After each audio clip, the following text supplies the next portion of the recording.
నమస్కారం. జ్యోతిష్య పాఠమునకు మీ అందరికీ స్వాగతం.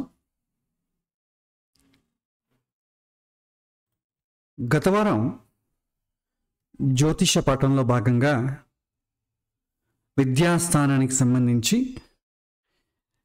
విషయాన్ని సెలెక్ట్ చేసుకోవడం ఎలాగా, కోర్సు సెలెక్షన్, తర్వాత జనులు అడిగేటటువంటి కామన్ క్వశ్చన్స్ వాటిని కూడా మనం చూసాం. అందులో ముఖ్యంగా చతుర్థ స్థానాన్ని, చతుర్థ కారకుడిని, చతుర్థాధిపతిని ఈ మూడిటిని చూసి సమస్యను విశ్లేషిస్తాం. చదువుకునేటటువంటి విద్యార్థి యొక్క ప్రవర్తనలో లేదా అతని యొక్క ఏకాగ్రత, అలవాట్లు, వీటిలో ఏమైనా సమస్యలు ఉన్నాయా, లేదా అతని యొక్క బుద్ధిబలానికి సంబంధించి ఏమైనా సమస్యలు ఉన్నాయా, లేదా అతనికి అన్నీ ఉన్నాయి, అవకాశం అనేది ఏదైనా సమస్య ఉందా, ఈ మూడింటిని మూడు విధాలుగా మనం చూసి తర్వాత మనం కోర్సు సెలెక్షన్ సంబంధించి గత వారం పాఠంలో జాతకంలో ఉన్నటువంటి చతుర్థాధిపతి ఎవరి నవాంశలైతే ఉంటాడో ఆ నవాంశాధిపతికి సంబంధించినటువంటి ఒక విషయాన్ని లేదా సూచించినటువంటి విషయాన్ని మనం ప్రజెంట్లో ఉన్నటువంటి ఏదైతే ఉందో దానికి పోల్చుకొని ఆ రకమైనటువంటి చదువులు అనుకూలిస్తాయి అని మనము చెప్పచ్చు. ఇది మనం గత వారంలో తెలుసుకున్నాం. సూర్యుడు నాయకత్వం, పాలనా శక్తి, అడ్మినిస్ట్రేషన్, లీడర్షిప్ క్వాలిటీస్, దీనికి సంబంధించిన చదువులు. చతుర్థాధిపతి ఒకవేళ చంద్రుడి నవాంశలో ఉన్నట్టయితే సైకాలజీ, సోషియాలజీ, నర్సింగ్, ఫిలాసఫీ. కుజుడైతే ఇంజనీరింగ్, మెడికల్ చేయించవచ్చు. బుధుడు ఉన్నట్టయితే mathematics, business and management, IT related చదివించవచ్చు. గురువు న్యాయశాస్త్రం, బ్యాంకింగ్ రంగానికి సంబంధించినవి, టీచింగ్ రంగానికి సంబంధించినవి చెప్పచ్చు. శుక్రుడు ఆర్ట్స్, తర్వాత కళలు, సినిమా రంగాలు, పాటలు, నృత్యము, వీటికి సంబంధించినవి అనుకూలిస్తాయని చెప్పచ్చు. శని ఉన్నట్టయితే తక్కువ స్థాయి చదువు, ఎక్కువగా బుద్ధితో పని లేనటువంటి చదువులు ఏదైతే ఉంటాయో వాటిని చదివించడానికి అనుకూలంగా ఉంటాయి. రాహు ఒకవేళ చతుర్థాధిపతికి సంబంధం వచ్చినట్టయితే ఫారెన్సిక్ సైన్సెస్ కానివ్వండి, film, media, research and innovations, వీటికి సంబంధించిన చదువుల్ని మనం రికమెండ్ చేయొచ్చు. కేతువుకి సంబంధించి టీచింగ్ కానీ, ఆధ్యాత్మిక అధ్యయనం, తత్వశాస్త్రం లేదా రీసెర్చ్, వీటన్నిటిని కూడా మనం సూచించవచ్చు. ఇది మనం గత వారం పాఠంలో నేర్చుకున్నాం. ఇవాళ హైయర్ ఎడ్యుకేషన్ గురించి నేర్చుకున్నాం. సో హైయర్ ఎడ్యుకేషన్ గురించి ప్రస్తుతం కొద్దిగా పరిచయం చేస్తాను. ఎందుకంటే హైయర్ ఎడ్యుకేషన్ మనం నేర్చుకోవాలంటే కొద్దిగా జాతకంలో దశలు ఎలా చూడాలి, గోచారం అంటే ఏంటి, ఈ విషయాలు తెలిసి ఉండాలి. ఆ పాఠాలు మనకి ఇంకా జరగలేదు కాబట్టి, అది ముందు జరుగుతుంది కాబట్టి ఆ దశల గురించి చెప్పిన తరువాత ఈ హైయర్ ఎడ్యుకేషన్ గురించి స్పెషలైజేషన్ అలాంటి సందర్భాల్లో మనం చెప్పుకుందాం. ముందు వస్తుంది కానీ కాకపోతే పరిచయం అయితే చేస్తా. ఈ హైయర్ ఎడ్యుకేషన్ అంటే ఏంటి అన్నట్టయితే మనకు జాతకంలో పంచమ స్థానాన్ని చూస్తామండి. నార్మల్ ఎడ్యుకేషన్ని చతుర్థ స్థానము, చతుర్థ కారకుడు, చతుర్థాధిపత్యం మనం చూస్తాం కదా. అదేవిధంగా హైయర్ ఎడ్యుకేషన్ని పంచమ స్థానము, పంచమ కారకుడు, పంచమాధిపతిని చూస్తాం. ఎందుకంటే దానికి పోల్చుకోవడం ఎలాగా? ఇప్పుడు హైయర్ ఎడ్యుకేషన్ అంటే ఏంటి? మన వర్షంలో మనం హైయర్ ఎడ్యుకేషన్ అంటే పాతకాలంలో తీసుకోండి, అందరూ మామూలుగా ఎక్కువగా చదివేవాళ్ళు కాదు. 10th క్లాస్ చదివిన వాడు PUCకి వెళ్ళాడంటే అది హైయర్ ఎడ్యుకేషన్ అని అర్థం. తర్వాత కాలంలో మార్పు చెందింది, డిగ్రీ చదివితే హైయర్ ఎడ్యుకేషన్ అని, తర్వాత PG వచ్చింది, తర్వాత ఇంజనీరింగ్. ఇప్పుడు హైయర్ ఎడ్యుకేషన్ అంటే MS చదవడము, స్పెషలైజేషన్ ఏమైనా తీసుకోవడము, దాన్ని హైయర్ ఎడ్యుకేషన్ అంటుంటాం. ఇది కాలానికి తగ్గట్టుగా మార్పు చెందుతూ ఉంటుందండి. ఇక ముందు మనకు PGలు, MSలు అవి కూడా హైయర్ ఎడ్యుకేషన్ కిందకి రాక ఇంకేమొస్తాయో తెలియదు. కాబట్టి మీరు ఏదో ఒక పేరుతో ఒక కోర్సు పేరుని హైయర్ ఎడ్యుకేషన్గా మనం తీసుకోవడానికి లేదు జ్యోతిష్య భాగంలో. మరి హైయర్ ఎడ్యుకేషన్ మనం ఎలా డిసైడ్ చేస్తామన్నట్టయితే, మనం చదువుకునేటప్పుడు లేకపోతే చదువుకునేటటువంటి విద్యార్థి యొక్క ఉత్సాహాన్ని మనం పరిశీలించినప్పుడు, ఏ విద్యకైతే బుద్ధిశక్తిని ఎక్కువగా వాడాల్సి వస్తుందో లేదా ప్రైమరీ బుద్ధిశక్తి అవసరం అవుతుందో వాటన్నిటిని మనం హైయర్ ఎడ్యుకేషన్గా తీసుకొస్తాం. నార్మల్ ఎడ్యుకేషన్లో ఒక క్వాలిఫికేషన్ ఉంటే చాలు, ఉద్యోగాన్ని పొందడానికి తల బాదుకోవడం అవసరం లేదు. ఏదో క్వాలిఫికేషన్ ఒకటి పెట్టుకుంటే మనం ఉద్యోగాన్ని సంపాదించవచ్చు. ఉద్యోగార్హత సంపాదించడానికి కోసం చదువు అయితే 4 ఏళ్ళు చూస్తే చాలు. లేదు, నేను అందరిలో కన్నా ఒక తెలివైన వాడిని, లేదా కాంపిటీషన్ లేకుండా నాకు అవకాశాలు ఎక్కువ కావాలన్నప్పుడు అతను బుద్ధి బలంతో ఎక్కువ చదవాల్సి వస్తుంది. ఎందుకంటే అందరికన్నా కూడా ఇతను కొద్దిగా స్పెషల్గా అనిపించుకోవాలంటే బుద్ధిశక్తిని ఉపయోగించాలి. ఏ చదువుకైతే ఎక్కువగా ఇనిషియేటివ్ తీసుకొని చదవాల్సి వస్తుందో వాటన్నిటిని మనం హైయర్ ఎడ్యుకేషన్ అంటాం. ఇక్కడ పంచమ స్థానాన్ని మనం ఎందుకు తీసుకున్నామంటే, పంచమ స్థానాన్ని హౌస్ ఆఫ్ ఇంటెలిజెన్స్ అంటాం, లేదా వివేక ప్రజ్ఞ కలిగినటువంటి ఇల్లు. వివేకము, ప్రజ్ఞ అంటే ఏంటి? స్మరణ శక్తి. ఏదైనా ఒకటి చదువుకున్నాం అనుకోండి, మనం అనుకున్నదే తడుగా మనం దాన్ని గుర్తు చేసుకోగలిగితే, రికాల్ చేసుకోగలిగితే దాన్ని ప్రజ్ఞాశక్తి అంటాం. అది ఉన్నవాడిని ప్రజ్ఞావంతుడు అంటాం. వివేకం అంటే ఏంటంటే, ఏది మంచిది ఏది చెడు అని దూరదృష్టితో ముందుగా ఆలోచించగలిగేటటువంటి శక్తి ఎవరికైతే ఉంటుందో దాన్ని వివేకము అంటాం. ప్రజ్ఞాశక్తి, రికాలింగ్ పవర్కి బుధుడు బలంగా ఉండాలండి. మనం చతుర్థ స్థానంలో కూడా అదే చూసాం. వివేక ప్రజ్ఞ కావాలంటే ఫ్యూచర్ని ఫోర్కాస్ట్ చేయగలగాలి. ఏదైతే నాకు మంచిది అవుతుందో ముందుగా ఊహించగలగాలి. దాని వివేకానికి కారకుడు ఎవరు అంటే గురువు. ఏది మంచిది ఏది చెడు అనేది నిర్ధారించగలిగేటటువంటి శక్తి గురువు. కాబట్టి గురుగ్రహాన్ని మనం చూస్తాం. గురుగ్రహం పూర్వజన్మలో చేసుకున్నటువంటి పుణ్యానికి కూడా కారకుడు కాబట్టి ఎక్కడైతే పుణ్యం ఉంటుందో అక్కడ సంతోషము, శాంతి లభిస్తుంది. స్ట్రెస్ అలాంటివి ఏమి ఉండవు. ఎప్పుడైతే మీరు ఎక్కువగా చదువుకుని ఒక విషయాన్ని తెలుసుకుంటారో స్ట్రెస్ ఎక్కువ ఉండదు. ఇది హైయర్ ఎడ్యుకేషన్ తీసుకుంటాం. ఇంకా కొన్ని చదువులు ఉన్నాయి, వేద విద్యలకు సంబంధించిన చదువులు. వేద విద్యలకు సంబంధించిన చదువులు మీకు ధార్మికమైనటువంటి విషయాలకు, ఆధ్యాత్మికమైనటువంటి విషయాలకు బుద్ధి కన్నా జ్ఞానం చాలా ప్రధానమవుతుంది. వివేకం చాలా ప్రధానంగా ఉండాలి. బుద్ధి అనేది ఎప్పుడు పనిచేస్తుంది?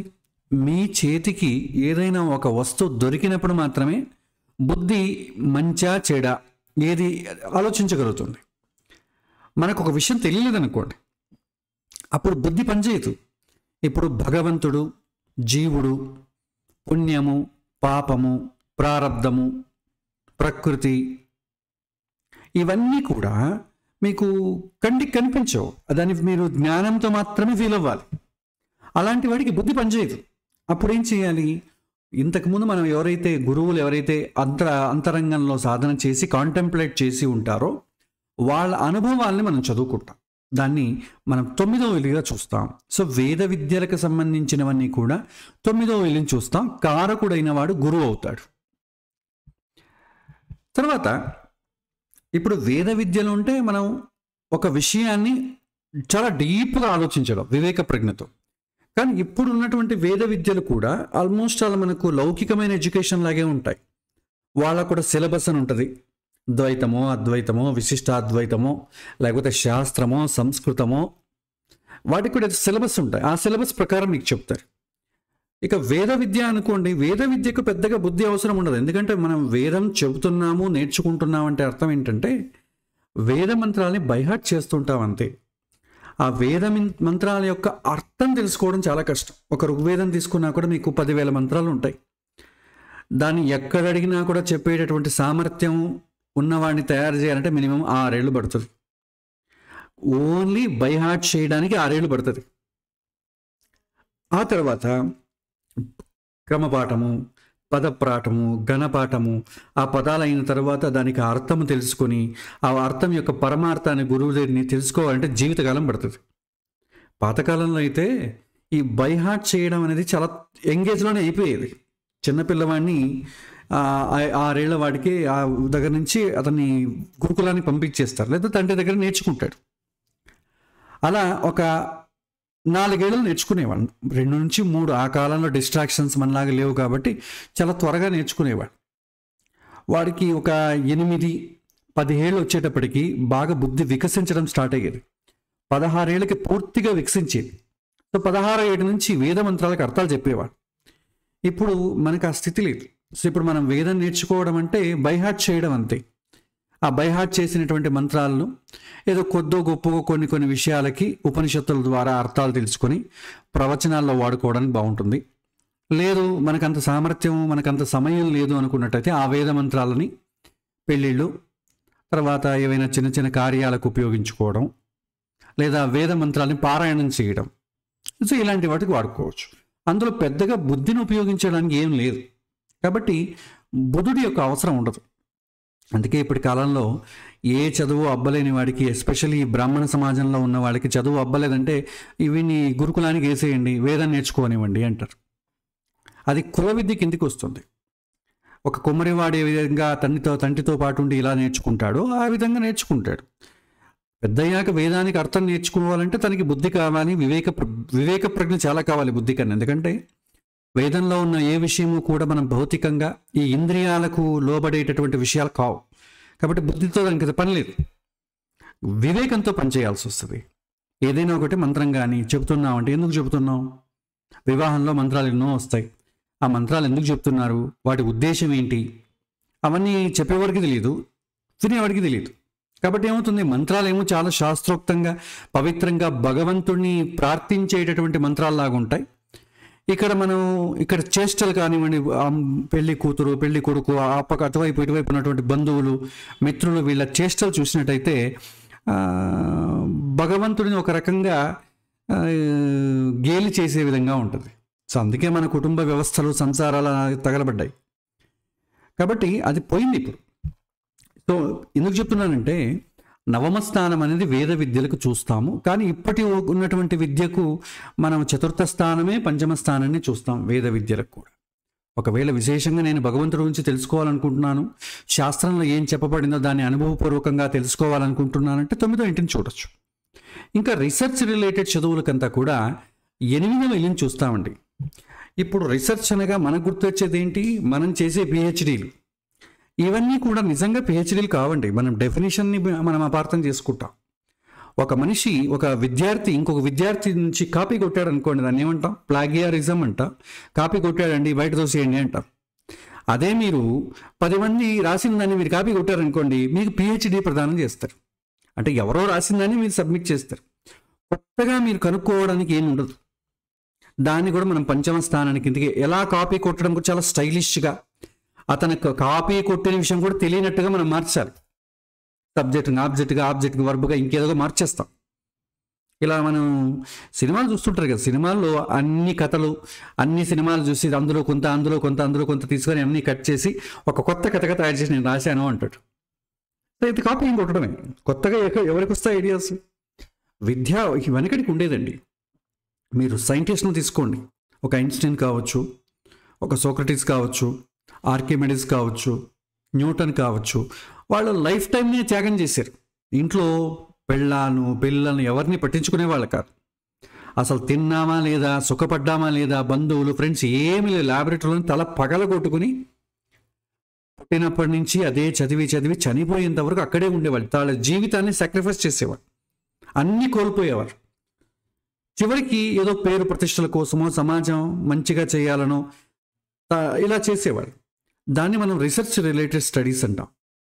అంటే సమాజంలో ఒక చైతన్యం తీసుకురావడానికో, ఎవరు ఒక కష్టపడుతుంటారు దానికి ఒక శాశ్వతమైన పరిష్కారం తీసుకురావడానికో ఇన్నోవేటివ్గా చేసే ఒక ప్రయత్నాన్ని పిహెచ్డి అంటాం.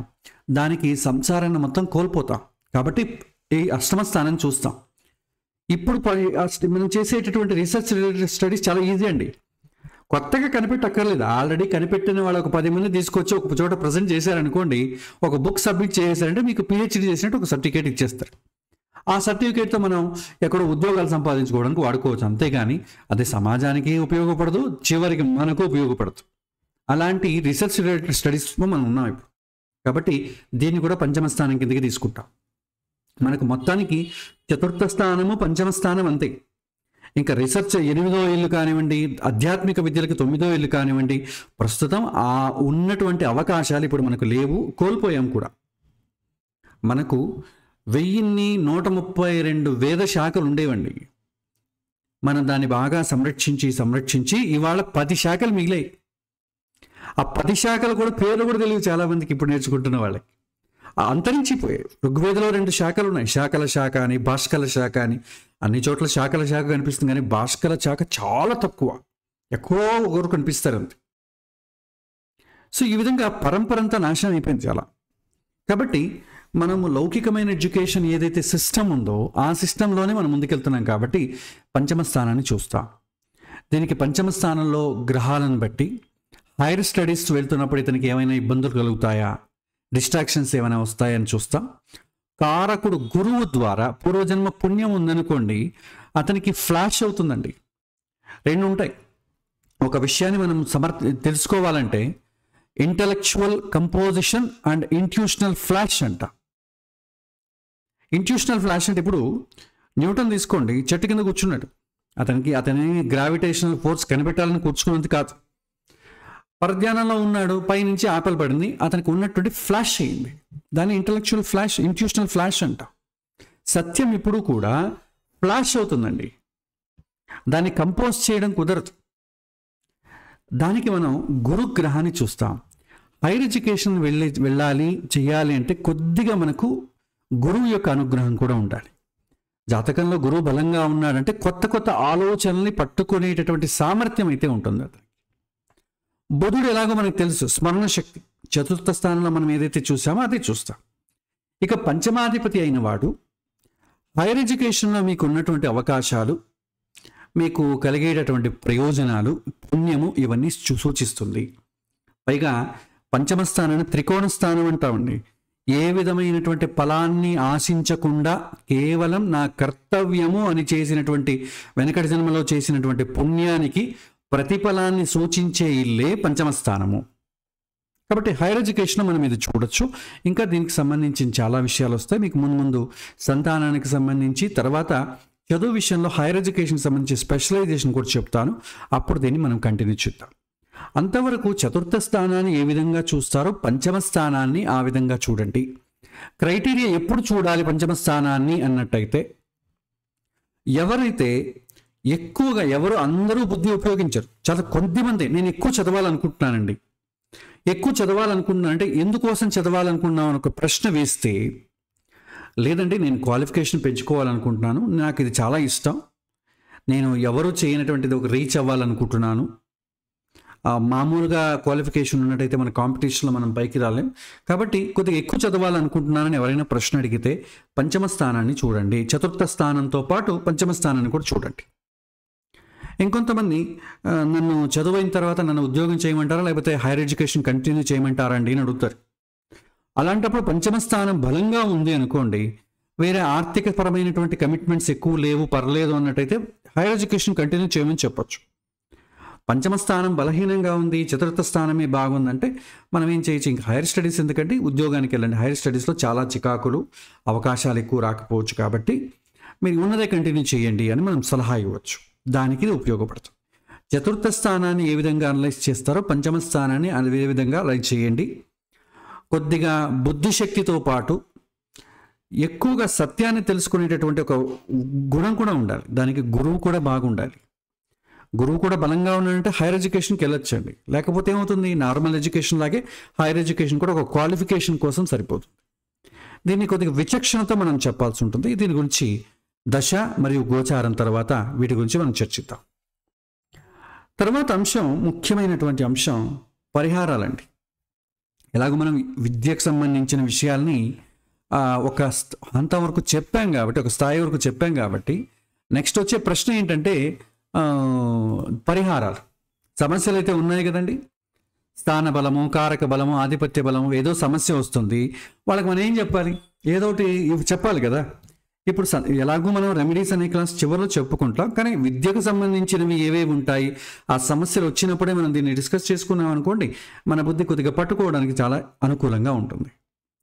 సో పరిహారాల విషయానికి వస్తే, పరిహారము అనగానే మనకు గుర్తొచ్చేది ఏంటండి, రెమెడీసు, పరిహారం అని ఎవరైనా అన్నట్టయితే మనకు గుర్తొచ్చేది ఏ పూజ చేయమంటారండి, ఏ దేవుడికి చేయాలి, పూజ చేయాలా, హోమం చేయాలా, ఎన్ని రోజులు చేయాలి, నేనే చేయాలా, ఎంత చిన్న, ఎవరితో చేయించుకోమంటారు, ఎక్కడ చేయించమంటారు, ఇలాంటి ప్రశ్నలు వస్తాయి. వీటిని యాక్చువల్లీ పరిహారం అనం. పరిహారము అంటే ఏంటంటే మన సమస్యలను ఓవర్కమ్ చేయడానికి ఉన్నటువంటి ఉపాయము లేదా మార్గము, దాన్ని పరిహారము అంటామండి. ఎందుకంటే ప్రతి ఒక్క సమస్యకు ఉపాయం అయితే ఉంది, మార్గం అయితే ఉంది. కానీ ప్రతి ఒక్క సమస్యలకు పూజలు హోమాలు లేవండి. మీరు రెమెడీస్ అనేది మన భాషలో మనం తీసుకున్నట్టయితే అన్నిటికీ రెమెడీస్ ఉన్నాయంటే ఖచ్చితంగా లేవు. మరి శాస్త్ర విషయం తీసుకున్నట్టయితే ప్రతి ఒక్క సమస్యకు మార్గం ఉందంటే ఖచ్చితంగా ఉంది. కాబట్టి మన డెఫినేషన్లో చాలామంది కన్ఫ్యూజ్ అవుతూ ఉంటాము. సో పరిహారము అంటే ఉపశమనము, సమస్య నుంచి బయటపడడానికి ఉన్నటువంటి మార్గాలు, ఉపాయాలు, ఈ మిశ్రమాన్ని మనం పరిహారము అంటాం. అది ఏదైనా కావచ్చు. అన్నీ కూడా పూజలు పురస్కారాల వైపే ఉండదు, కొన్నిటికి వేరే విధాలు కూడా ఉంటాయి. సో వాటి గురించి మనం తెలుసుకుందాం. సో పరిహారం అనే విషయానికి వస్తే శాస్త్రం ఏం చెప్తుంది అన్నట్టయితే మనం కర్మ సిద్ధాంతంలోనే ఈ విషయం చెప్పుకున్నాం లగ్నం చెప్పేటప్పుడు. పరిహారం అనేది ఎప్పుడు ఉంటుంది? మనకు తెలుసు, మనకి ఏదైనా సుఖం కానీ దుఃఖం కానీ కలుగుతోందంటే మనం గత జన్మలో చేసుకున్నటువంటి ప్రారంధాన్ని బట్టి ఉంటుంది. మనం ఏమైనా పుణ్యం చేసుకున్నాం అనుకోండి సుఖపడతాం, పాపం చేసుకున్నాం అనుకోండి గత జన్మలో చెయ్యాల్సిన పని చేసే విధంగా చెయ్యకపోతే, చెయ్యకూడని విధంగా చేస్తే ఈ జన్మలో దానికి సంబంధించిన ప్రతిఫలాన్ని మనం అనుభవించాల్సి వస్తుంది. సో దాన్ని అలాంటప్పుడు ఏం చేయాలి అన్నప్పుడు పరిహారం ఎట్లా సాధ్యమవుతుంది? ఎందుకంటే కర్మ అనేది అనుభవించాల్సింది తప్పదే అన్నప్పుడు మళ్ళీ పరిహారం యొక్క రోల్ ఏంటి అన్నప్పుడు మీకు ఒక మత్స్య పురాణంలోను అదేవిధంగా విష్ణు ధర్మోత్తర పురాణంలోనూ ఒక మాట వస్తుంది. స్వమేవ కర్మధైవాక్యం విద్ధి దేహాంతరార్జితం తస్మాత్ పౌరుషమేవేహ శ్రేష్టమాహు విచక్షణాః ప్రతికూలం తథా దైవం పౌరుషేణ వినన్యతే అంటారు. ఇక్కడ రెండండి, ఒకటి దైవము, రెండు పౌరుషము అని. సో దైవము అంటే అర్థం ఏంటంటే మనకి తెలిసిన డెఫినేషన్ ఏంటంటే దైవం అంటే దేవుడు అనుకుంటాం మనం. దైవము అంటే దేవుడు కాదండి. శాస్త్రీయ పారిభాషలో దైవము అంటే అర్థం ఏంటంటే మనం గత జన్మ నుంచి తీసుకొచ్చిన దాన్ని దైవము అంటాము. ప్రకృతి ఈ జన్మలో ఏ విధంగా మనకు అనుకూలిస్తుంది, ప్రకృతి యొక్క స్ట్రాటజీ ఏంటి, దాన్ని దైవము అంటాం. దీన్ని మనం ప్రారబ్ధము అని అనుకోవచ్చు, ప్రారబ్ధ కర్మ అని కూడా అనొచ్చు, విధి లిఖితము అంటాం కదా, దీన్ని దైవము అంటాం. చాలామంది దైవము అనే దానికి ఏం చేస్తారంటే అన్ని దేవుడే చేయిస్తాడండి అంటాం. ఇది దీనివల్ల వచ్చిన ఇదో కన్ఫ్యూషన్. ఇది దైవము అంటే గత జన్మలో మనం తీసుకొచ్చినటువంటి ప్రారబ్ధ కర్మ అని అర్థం. భగవంతుని యొక్క మనం చేసినటువంటి మంచి పనులకు చెడు ఫలాలకి భగవంతుడికి సంబంధం ఉండదండి. గత జన్మ నుంచి మనం తీసుకొచ్చాం, దాన్ని దైవము అంటాం. తర్వాత ఆ దైవము మనం అనుభవానికి వచ్చేటప్పుడు సుఖము అవుతుంది, కష్టము అవుతుందండి. సుఖానికి ఏం పెద్దగా ప్రిపరేషన్ అవసరం లేదండి, కానీ కష్టానికి కొద్దిగా ప్రిపరేషన్ కావాలి. ఎందుకంటే దాని నుంచి ఫస్ట్ అర్థం చేసుకోవాలి, మనం షాక్లో ఉంటాం, దాన్ని అర్థం చేసుకోవాలి, బయటపడాలి, ఇలా చాలా ఉంటాయన్నమాట. సో ఈ షాక్ నుంచి బయట ఈ ప్రయత్నం చేస్తే మనకు దైవం అనే ప్రారబ్ధ కర్మ అనేది ఏ ఇంటెన్సిటీలో అయితే ఉంటుందో దానికన్నా కొద్దిగా ఎక్కువ ప్రయత్నించామనుకోండి ఆ దాన్ని పోగొట్టుకోవచ్చు. ఉదాహరణకు నేను చెప్తాను మీకు. మహాభారతంలో శివుడు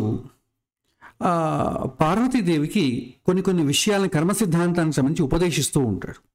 అప్పుడు ఒకానొక సందర్భంలో పార్వతీదేవి అడుగుతుంది, కొంతమందికి ఆరోగ్యం పాడవుతుంది కదా, ఆరోగ్యానికి పాడవడానికి కారణం ఏంటి, ఏ రకమైనటువంటి కర్మలు చేసి ఉంటాడు అనేది వచ్చినప్పుడు ఉదరకోశ రోగానికి సంబంధించి ఒక టాపిక్ వస్తుందండి. కడుపు నొప్పి వస్తుందండి. కడుపు నొప్పి ఎందుకు వస్తుందండి అన్నప్పుడు శివుడు చెప్తాడు, గత జన్మలో అపక్వాహారాన్ని లేదా పంక్తి భేదాన్ని చేసినట్టయితే అతనికి జన్మాంతరంలో కడుపు నొప్పి వస్తుంది. అంటే సరిగా వండనటువంటి ఆహారాన్ని ఇతరులకు పంచితే లేదా వండినటువంటి ఆహారాన్ని పంక్తి భేదం చేయడం, అంటే వాడికి ఇష్టమైన వాళ్ళకేమో మంచిది ఎక్కువగా వడ్డించడం, ఎవరికైతే తెలియని వాళ్ళు ఉంటారో ఇష్టం లేని వాళ్ళు ఉంటారో వాళ్ళకి ఊరికి అలా వడ్డించుకుంటూ వెళ్ళిపోవడం, ఇవన్నీ మనం చూస్తూ ఉంటాం. వాడికి నచ్చిన వాళ్ళకైతే ఎక్కువ వడ్డిస్తారు, అసలు లేదంటే వాళ్ళని అసలు ఆ లైన్కి వెళ్ళరు. సో ఇలా మనకు పెళ్ళిళ్ళలోనూ గృహప్రవేశాలను ఎక్కడైతే మనకి సమారంభాలు ఉంటాయి అక్కడ జరుగుతూ ఉంటాయి, మనం గమనిస్తుంటాం, చూడండి నన్ను పట్టించుకొని లేదు అంటాడు. చెప్పుకోకపోయినా కూడా లోపలైతే ఒక ఫీలింగ్ అయితే కలుగుతుంది. అలాంటిది ఎప్పుడైనా జరిగినప్పుడు అలా చేసినందుకు గాను తర్వాతి జన్మలో తర్వాతి కాలంలో అతనికి కడుపు నొప్పి వస్తుంది అని ఉంది. త్రైతాయుగంలోనూ ద్వాపరయుగంలో అయితే ఇమీడియట్గా వచ్చేది, కలియుగంలో ఒక జన్మ లేట్ అవుతుంది, కొద్దిగా లేట్ అవుతుంది ఇక్కడంతా. సో మరి ఏం చేయాలి, దానికి ఉపశమనం ఏంటి అన్నప్పుడు శివుడు చెప్తాడు, ఒకవేళ తన తప్పు తెలుసుకొని వాళ్ళని ప్రార్థించి అయ్యా నా వల్ల ఈ తప్పు జరిగిపోయింది, దయచేసి నన్ను క్షమించండి అని చెప్పడం, లేదా వేరే తాను చేసిన తప్పుకు గాను విధివత్తుగా మళ్ళీ ఎవరికైనా అన్న సంతర్పణ చేయడం కాను ఇలా ఒకవేళ చేసినట్టయితే అతనికి ఆ యొక్క సమస్య నుంచి ఉపశమనం లభిస్తుంది. ఎలా ఉపశమనం లభిస్తుంది? వచ్చే కడుపు నొప్పి రాదా అంటే వస్తుంది. తాను చేసిన తప్పుకు గాను కడుపు నొప్పి అయితే వస్తుంది. కడుపు నొప్పితో పాటు వైద్యుడు లభిస్తాడు. వైద్యుడు మంచి మందును ఇస్తాడు. ఆ మందును సేవించడం చేత అతనికి రోగం త్వరగా ఉపశమనం కూడా అవుతుంది. మనకు రోగము వచ్చింది, టాబ్లెట్ వేసుకున్నా ఉపశమనం కలిగింది. సో ఇది ఎలా జరుగుతుందో మన పైన కర్మ కూడా అలాగే జరుగుతుందండి. కర్మము కర్మ ఫలితము మనం ఏదైనా ప్రయత్నం చేసి ఓవర్కమ్ చేయడం అనేది కూడా ఈ విధంగా ఉంటుంది. మనం ఏదైనా పూజలు పురస్కారాలు చేసామనుకోండి, ఆ సమస్య అట్లే రాకుండా అటు నుంచి అటే ఊరికి వెళ్ళిపోతుంది ఏమంటే వెళ్ళదండి. సమస్య వస్తుంది కానీ ఎక్కువ మిమ్మల్ని ఇబ్బంది పెట్టదు, వస్తుంది, మీకు పరిహారం దొరుకుతుంది. ఆ విధంగా ఉంటుందండి.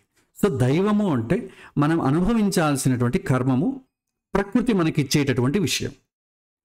దాన్ని మనం పోగొట్టుకోవాలంటే మానవ ప్రయత్నం పెంచాలి. మనం ఎప్పుడైతే రోగం వస్తే ఔషధాన్ని సేవిస్తామో అలాగే ప్రతి ఒక్క సమస్యకు కూడా ఒక మార్గం ఉంటుంది, దాన్ని ఎలా ఓవర్కమ్ చేయాలని ఉంటుంది. అందుకే ప్రతికూలం తథా దైవం. దైవం ఒకవేళ ప్రతికూలంగా ఉన్నట్టయితే పౌరుషేణ వినన్యతే, మానవ ప్రయత్నంతో మనం పోగొట్టుకోవాలి. ఏది ముఖ్యమో అంటే మానవ ప్రయత్నమే ముఖ్యము అంటారు. చూడండి, పౌరుషమేవేహ శ్రేష్టమాహు విచక్షణాత్. విచక్షణాత్ అంటే తెలిసిన వాళ్ళు ఏం చెప్తారంటే విధి అనుకూలంగా లేనప్పుడు మన మానవ ప్రయత్నమే చాలా శ్రేష్టమైనది అనేది ఇది మనకు ఉపనిషత్తుల్లో వచ్చే వాక్యం అండి. కాబట్టి ఇక్కడ మనకు మానవ ప్రయత్నం చాలా ఇంపార్టెంట్. మనం ప్రారంధాన్ని పోగొట్టుకోవాలండి. రెండవ కన్ఫ్యూజన్ ఏంటంటే, మనం ఏదైనా పూజలు పరిహారాలు చేసామనుకోండి, వచ్చే ప్రాగం అట్లించి అటే ఆగిపోతుంది. జ్యోతిష్య యొక్క రోల్ ఏంటి మరి? జ్యోతిష్యుడు ఏమైనా చెప్తాను కదా, సేల్స్ ఏజెంట్స్ చెప్పండి. భగవంతుడికి సేల్స్ ఏజెంట్స్ కాదు కదా. భగవంతుడు ప్రారంధ కర్మని ఇస్తాడు, మనం ఏదో ఒక పూజనో ఏదో హోమమో భగవంతుడు చేస్తాము. అది ఎప్పుడైతే చేస్తామో జాతకంలో సూచించేటటువంటి కర్మ మన దగ్గరకు రాకుండా భగవంతుడు అక్కడే ఆపేస్తాడు. కమిషన్ ఏజెంట్ అయితే కాదండి భగవంతుడు, కాదు. ఎందుకంటే ఆయనే సృష్టించినంత, ఆయన కమిషన్ ఎవరిదో తీసుకోవాలి. వీళ్ళ తల్లిదండ్రులు పిల్లల దగ్గర కమిషన్ తీసుకుంటారు ఏదైనా పని చేయించడానికి? తీసుకోరు. నాన్న నేను స్కూల్కి వెళ్ళాను నాన్న, నీకు ఒక ₹1/2 కమిషన్ ఇస్తాను నాన్న, నువ్వు నన్ను ఏమనుకో అంటే తండ్రి ఊరుకుంటాడా? ఊరుకోడు. అరే నీ పావల ఎవరికి కావాలరా, నువ్వు స్కూల్కి వెళ్ళంటాడు. ఎందుకంటే నువ్వు ఉద్ధరించబడాలి. భగవంతుడు అంతే. మనం ఏదైనా కమిషన్ లాగా ఈ సమస్య నుంచి మనం పోగొడితే నేను తిరుపతికి వస్తాను, హుండీలో ఇంత వేస్తాను, నీకోసం ఒక హోమం చేయిస్తాను, నీకోసం ప్రసాదం అందరికీ పంచుతాను, నేను 1 గంట సేపు నేను కొలుస్తాను. వీటన్నిటికీ భగవంతుడు మనిషిలాగా ప్రవర్తించడండి. మనం ఇచ్చేటటువంటి ఆరాకోరా వీటికి భగవంతుడు ఆశపడడు. కాబట్టి పరిహారం అనేది చాలా విషయంగా తెలుసుకోవాలి. రెండవది, జ్యోతిష్ శాస్త్రంలో మనకు 2 రకాల పరిహారాలు ఉంటాయండి. ఒకటి క్విక్ ఫిక్స్ లేదా ఫస్ట్ ఎయిడ్ అంటాం. మన ఎవరికైనా యాక్సిడెంట్ అయిందనుకోండి, ఇమీడియట్లీ బ్లీడింగ్ వస్తూ ఉంటుంది. ఇమీడియట్లీ మనం చేసేది ఏంటి? ఫస్ట్ ఆ బ్లీడింగ్ ఆపాలి, ఆ తర్వాత ట్రీట్మెంట్. లోపల ఎముక విరిగిందా, ఆ తర్వాత మొదట బ్లీడింగ్ ఆపే ప్రయత్నం చేస్తాం. దానికి మనం ఫస్ట్ ఎయిడ్ అంటాం. ఇక్కడ క్విక్ ఫిక్స్ అంటే ఏంటంటే, చాలామంది సమస్యలు ఉన్నట్టుండి సడన్గా వాళ్ళు ఎక్స్పెక్ట్ చేయరు, లేదా వస్తుందని కూడా అనుకోరు. సడన్గా సమస్య వచ్చింది అనుకోండి, షాక్ అవుతారు. ఫస్ట్ ఒకసారి షాక్ అయిందనుకోండి, మనస్సు దిగ్భ్రాంతికి లోనవుతుంది. మనస్సు ఎప్పుడైతే దిగ్భ్రాంతికి లోనవుతుందో ఎందుకు వచ్చింది, ఎందుకు వచ్చింది, ఎందుకు వచ్చింది, నాకే ఎందుకు వచ్చింది, పక్కింటోడికి ఎందుకు రాలేదు, పక్కింటోడు అన్ని పాపాలు చేస్తాడు వాడికి రాలేదు, నేను అన్ని మంచి పనులు చేస్తాను నాకెందుకు వచ్చింది, ఇలాంటి ప్రశ్నలు మొదలవుతాయి. బుద్ధి ఇలాగే పనిచేస్తుంది. దాని నుంచి బయటపడాలంటే ఫస్ట్ మనసు కొద్దిగా తేరుకోవాలి, అప్పుడు ఆలోచిస్తాడు. మనసు ఎప్పుడైతే తేరుకోదో బుద్ధి ఆలోచించదు. అందుకే అలాంటప్పుడు ఏం చేయాలంటే, మన బుద్ధి పనిచేయదు కాబట్టి బాగా పనిచేసేవాడి బుద్ధి అతని దగ్గరికి వెళ్ళి సలహా అడుగుతాం. ఎస్పెషల్లీ జ్యోతిష్యుడినో పౌరోహితుడినో ఇంట్లో పెద్దలను, నాకు ఇలా సమస్య వచ్చిందయా ఏం చేయమంటారని అడుగుతారు. వాళ్ళు చెప్తారు, గైడ్ ఇలా ఇలా చేయవు బాబు. ఎందుకంటే మన బుద్ధి పనిచేయకపోతే పోయింది, వేరే వాళ్ళు పనిచేస్తుంది కదా, మన హితాన్ని కోరుకునే వాళ్ళ బుద్ధి పనిచేస్తుంది కదా, వాళ్ళ దగ్గర మనం సలహాలు తీసుకుంటాం. సో ఫిక్స్ అంటే తక్షణానికి మనస్సును సమస్య నుంచి బయటపడేయాలి. బయట సమస్యని పరిహారం చేయడం మళ్ళీ మొదట మనస్సులో ఒక సమస్య అయితే ఏర్పడుతుంది. ఎందుకంటే బయట సమస్య ఫస్ట్ కాపీ అయ్యేది మనసుకే. ఫస్ట్ మనసు తేరుకోవాలి. దానికి మనం ఏం చేస్తాం, క్విక్ ఫిక్స్ ఇస్తాం. ఇది ఓన్లీ తాత్కాలికం అంతే అండి. దాన్ని మనం ఏం చేస్తాం, బాబు నువ్వేం దిగులు పడకు, ఇది పెద్ద సమస్యే కాదు, ఇలాంటివి ఎన్నో సమస్య ఎంతో ముందుకు వచ్చింది, ఇదే నేను ఇబ్బంది పెట్టదయ్యా, నువ్వు ప్రిపేర్ అవ్వలేదంతే, నీకు తెలియదు, ఫస్ట్ టైం వచ్చింది కాబట్టి నువ్వు చాలా ఇబ్బంది పడుతున్నావు, నువ్వేం సంశయించుకు, నువ్వు దీనికోసం ఏం చేస్తావు అంటే ఫస్ట్ నువ్వు ఎవరినైతే ఏ దేవుడిని అయితే ప్రార్థిస్తున్నావో, రోజు కొలుస్తావో ఇంట్లో, ఆ దేవుడి గుడికి వెళ్ళి ఫస్ట్ ప్రశాంతంగా 3 రోజులు నువ్వు ప్రదర్శన నమస్కారం చేయి, ప్రార్థన చేయి. చేసిన తర్వాత రా, మళ్ళీ నీకు నేను దీనికి పరిహారం చెప్తాను. ఫస్ట్ మొదట చేసి రమ్మంటాడు. మన డాక్టర్లు అలాగే కదండి. డాక్టర్లు ఏం చేస్తాడు, అయ్యా జ్వరం వచ్చింది, టెంపరేచర్ ఎక్కువ ఉంది, ఒళ్ళు కాలిపోతుంది, జలుబు దగ్గు అన్నీ ఉన్నాయండి, మందు ఇవ్వండి అంటారు. డాక్టర్లు ఏం చేస్తారు, మీకు ఇమీడియట్లీ ఏం చేస్తారు, పారాసిటమాలో డోలో 650 ఇస్తారు మీకు. ఎప్పుడు చూడండి, జ్వరానికి మందు లేదండి, సిమ్టమాటిక్ ట్రీట్మెంట్ అంటాం. జలుబు వస్తే దానికి ఒక టాబ్లెట్, తలనొప్పి ఉంటే దానికి ఒక టాబ్లెట్, ఏ రకమైనటువంటి సిమ్టమ్స్ ఉన్నాయో ఆ బేస్ పైన మెడిసిన్ మీకు సెలెక్ట్ చేసి ఆ కంపెనీ టాబ్లెట్ రాసిస్తారు. సిమ్టమాటిక్ ట్రీట్మెంట్ అంట. మొదట అతనికి కూడా తెలియదు జ్వరం అంటే ఏంటి, శరీరంలో ఏదో ఒక అంగం సరిగ్గా పనిచేయట్లేదు కాబట్టి దాని సూచనగా జ్వరం అనేది వస్తుంది. ఆ జ్వరం ద్వారా ఏదో శరీరంలో ఒక సిస్టమ్ పనిచేయట్లేదు, మనం ఒక నిర్ధారకు వస్తాం. అప్పుడు డాక్టర్ ఏం చేస్తాడు, ఫస్ట్ ఏం చేస్తాడంటే, ఇది ఏ విధంగా తెలుసుకుందాం, ఈ శరీరంలో ఉన్నటువంటి ఏదైనా ఒక ఆర్గాన్ చాలా ఎక్కువగా స్ట్రెయిన్కు లోవడం వల్ల జ్వరం వచ్చిందా, లేదా జలుబు ఇలాంటి కూడా స్ట్రెయిన్ అండి, దానివల్ల వస్తుంది. ఒక్కోసారి లోపల వైరస్ వల్ల ఏమైనా వచ్చిందా నిర్ధారించుకోవడానికి మొదట 3 రోజులు పారాసిటమాల్ వాడండి అంటాడు. తగ్గితే తగ్గిపోయినట్టే, తగ్గలేదనుకోండి మళ్ళీ రండి బ్లడ్ టెస్ట్ చేస్తాను అంటాడు. బ్లడ్ టెస్ట్ చేసి అందులో వాళ్ళకి ఏదో ఉంటాయి కదా, ఆ వైరస్ ఉందా దేనివల్ల వచ్చిందని చూస్తాడు. తర్వాత ఇంకా తగ్గలేదంటే యాంటీబయాటిక్ ఇస్తారు, దెబ్బతో తగ్గిపోతుంది. ఆ యాంటీబయాటిక్ కూడా రెసిస్టెన్స్ పెరిగింది అనుకోండి, ఇంకేదో ట్రీట్మెంట్ సెలైన్ ఎక్కించడం, వేరే పద్ధతులు వాళ్ళు వాడతారు. ఇలా ఒక్కొక్క స్టేజ్లోనూ వాడతారు. ఒకేసారి మనం జ్వరం వచ్చిందని చెప్పి చిన్న పామును పెద్ద గడతో కొట్టేసామనుకోండి, శరీరం పాడైపోతుంది. కార్పొరేట్ హాస్పిటల్ వెళ్ళండి, చిన్న జ్వరం వచ్చిందా మిమ్మల్ని అడ్మిట్ చేసేసుకుంటారు, సెలైన్ ఎక్కిచ్చేస్తారు, హై డోసేజ్ ఆఫ్ యాంటీబయాటిక్స్ ఇచ్చేస్తారు, 2 రోజుల్లో లేచి కూర్చుంటాడు. మనకేమనిపిస్తుంది, అబ్బా ఈ హాస్పిటల్కి వచ్చాము అంతా తగ్గిపోయింది, వేరే హాస్పిటల్ అయితే 4-5 సార్లు రమ్మంటారు. ఈ విధంగా మన ఆలోచన ఉంటుంది. ఎందుకంటే క్లయింట్ సైకాలజీ ఎలా ఉంటుంది, వాళ్ళు అలా ఏం చేస్తారు, మీకు ఒకే 4-5 సార్లు వారం రోజులు వెళ్తే ఏ విధంగా పిండుకోవాలో వాడు ఒకే రోజు పిండేస్తాడు, మొత్తం అన్ని ట్రీట్మెంట్లు వేసేస్తాడు. మిమ్మల్ని జ్వరాన్ని అంటే వేడిని తగ్గించి పంపిస్తాడు, లోపల ఏం జరిగిందో ఎవరికి తెలియదు. సిమ్టమ్స్ ఉండకూడదు అంతే కదా, సిమ్టమ్స్ తగ్గించి పంపించేస్తారు.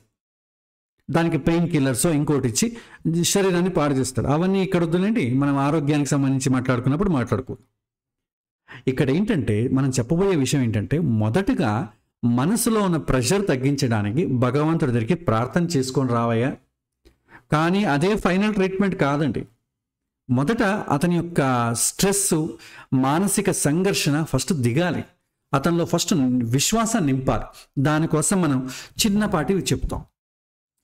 మనసు బుద్ధి కొద్దిగా అతని యొక్క కంట్రోల్లోనే ఉంది అన్నప్పుడు మనం ఏం చేస్తాం, క్విక్ ఫిక్స్ చెప్పాల్సిన అవసరం లేదు, డైరెక్ట్గా ప్రాబ్లం ఎక్కడుందో అతనికి అడ్రస్ చేయాలి. దాన్ని పర్మనెంట్ సొల్యూషన్ అంటాం. అక్సెప్టింగ్ దైవ డూయింగ్ పురుష ప్రయత్న, దైవాన్ని యాక్సెప్ట్ చేయాలి. మొదట ఎందుకు వచ్చిందని అతనికి ఎక్స్ప్లెయిన్ చేయాలి. ఇది కర్మ వస్తుంది నాయన, దానికి ఇబ్బంది పడకు, ప్రతి ఒక్కరికి ఉండే ఉంటుంది.